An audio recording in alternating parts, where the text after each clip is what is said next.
Bom dia a todos, bom dia a todas. Tem sido amplamente divulgado na imprensa, nos últimos dias, o aumento de número de casos da Covid-19 aqui no estado do Maranhão. Nos últimos dias foram detectados cerca de 800 testes positivos. Quando a gente pega para fazer uma análise dos números em comparação com o ano passado, quando a gente teve o pico da pandemia precisamente em torno da primeira semana de junho, entre os dias 5 e 6 de junho do ano passado, hoje nós temos uma detecção de casos bem menor. E isso tem acontecido porque a quantidade de testes realizados no estado do Maranhão, nos municípios do Maranhão, tem sido muito pequena. A grande verdade é que o prefeito do interior do estado parou de fazer teste, não comprou um teste. Receberam recurso para atendimento da Covid-19 e o que a gente vê diariamente são operações da Polícia Federal nos municípios de todo o Maranhão, buscando indícios de fraudes na utilização desses recursos. E isso nos dá uma tristeza muito grande, porque a gente chega a esse momento bem aqui e percebe que as municipalidades, as próprias estruturas, não se prepararam em um ano. E agora, de maneira muito oportuna, começam a cogitar o aperto de medidas cada vez mais restritivas. Uma população que há um ano tem seus filhos sem saber o que é ter uma aula. Aqui numa capital como São Luís, a gestão passada as crianças ficaram um ano sem aula. A gestão atual não sei de fato quando irá começar a pensar em ter aula, estruturar as aulas das crianças. No interior, imagine como não está a situação de uma maneira muito mais grave. A curva de óbitos tem aumentado, é bem verdade. Projeta-se para daqui a aproximadamente uma semana, cerca de 30 óbitos por dia. Hoje nós estamos aqui com registro de 20 óbitos, aproximadamente. Só que esses são os números que chegam.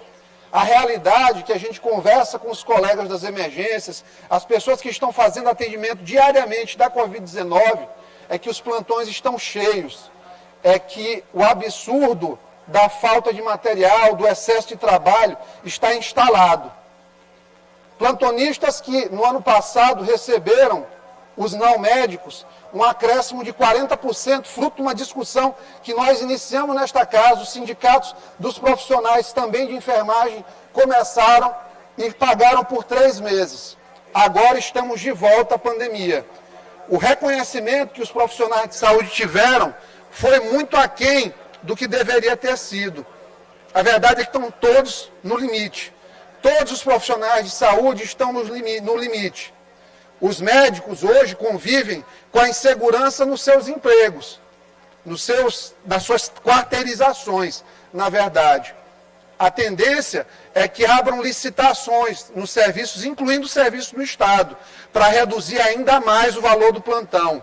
Plantão que já foi reduzido em mais de 10% de valor real, fora os quase 9 anos de congelamento de valor do trabalho do médico aqui no Maranhão. Em relação aos outros profissionais, a situação é tão ruim quanto, porque além de ter pouquíssimos sinais de reajuste, eles têm salários muito baixos e condições de trabalho que estão muito aquém do que deveria ser ofertado. Em Imperatriz, a situação ainda é pior. A lotação na cidade de Imperatriz está chegando praticamente a 100% das UTIs. Por quê? Porque o prefeito não fez a adequada preparação da cidade. Recebeu um caminhão de emenda federal no ano passado e não fez o que deveria ter feito. A lição de casa de preparar o município também. Uma cidade grande como São Luís, como Imperatriz, cidades com estrutura de fato, com recursos de média e alta complexidade, que chegam para a cidade, não há o que se discutir. Falharam de maneira catastrófica na estruturação do seu serviço. E isso é o resultado que a gente tem hoje das medidas restritivas serem cada vez mais iminentes de estarem em prática. Ontem a população estava aterrorizada. Quem trabalha na feira, quem depende da informalidade, quem vive da música, essas pessoas estão na iminência de mais uma vez terem suas rendas zeradas. E aí a expectativa é de um auxílio emergencial de R$ 250. R$250, 3 botijões de gás. Hoje, a pessoa não consegue comprar carne com uma renda como essa. Não custa lembrar que a nossa renda aqui no Maranhão é hoje a pior do país, em termos nominais.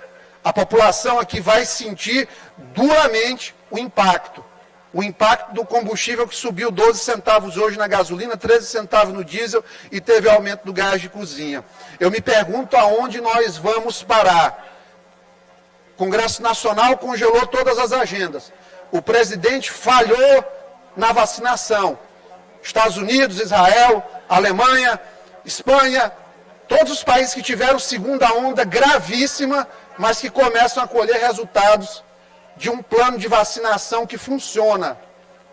Aqui, os recursos nos diversos níveis, federais, estaduais, municipais, os recursos de comunicação, eles não são empregados na questão de educar a população, que precisa de publicidade institucional orientando quanto à necessidade de cuidados redobrados. Ou a gente leva a sério essa situação da Covid-19, ou nós vamos colocar o país, o Maranhão, na maior recessão de fato de todos os tempos. Para quem recebe menos de um salário mínimo, vai demorar 10 anos. 10 anos da vida das pessoas irão acontecer até que ela volte a ter o padrão de vida que ela tinha antes dessa tormenta começar. Nós precisamos nos unir de fato para fazer com que as ações de governo cheguem à ponta, que os debates sejam pautados na seriedade e não na argumentação de quem está certo ou que está errado, porque a verdade é que todo mundo falhou nessa caminhada. A gente precisa encontrar um caminho.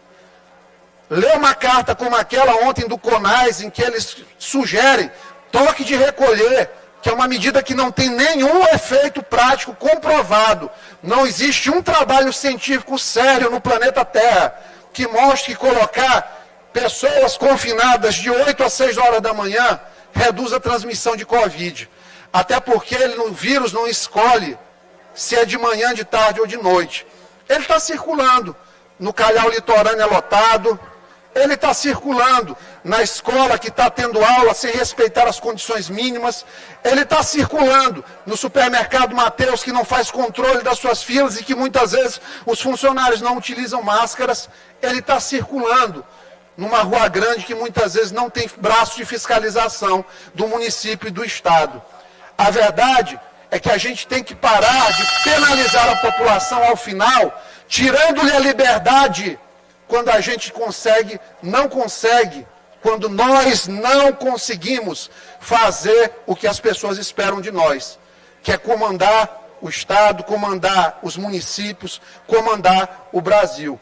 Enquanto agentes públicos, nós temos falhado e é nossa responsabilidade reagir a essa crise.